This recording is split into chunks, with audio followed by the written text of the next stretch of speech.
कहाँ से पधारे बेटा आप? रामदास सिंह, कई नाम है आपको? सज्जन सिंह। सज्जन सिंह जी के तकलीफ थी? हमारी गोडाउन में गोडाउन खड़ी व्यवस्था नीचे इलेक्ट्रिक में बैठी तो पाછો ऊपर खड़ो व्यवहार सारो था। आज आराम हो गयो? हाँ थोड़ो आराम है। खत्म हो गयो? रुपया बहुत आराम है, रुपया 40 रुपया। कितना पेड़ पूरी यो बोलो खाली 4-5 मिनट है। आपके नाम क्या? कुशल कुमार से हमारे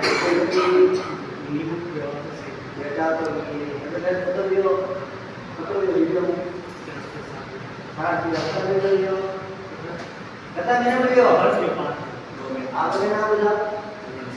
गोल्डी से हमेशा में याद तो अच्छा लागो बढ़िया लागो एकदम आंखों से मेहरबान बहुत जोरदार चमकदार बढ़िया बेटा बोल कुशल कुमार से आपके नाम है बेटा तो दीपड़ा दो अना सब इलाज देखो किस लागो आपने आप सबको किस लागो बोलिए बेटा माता की जय रामन की मेहरबानी बहुत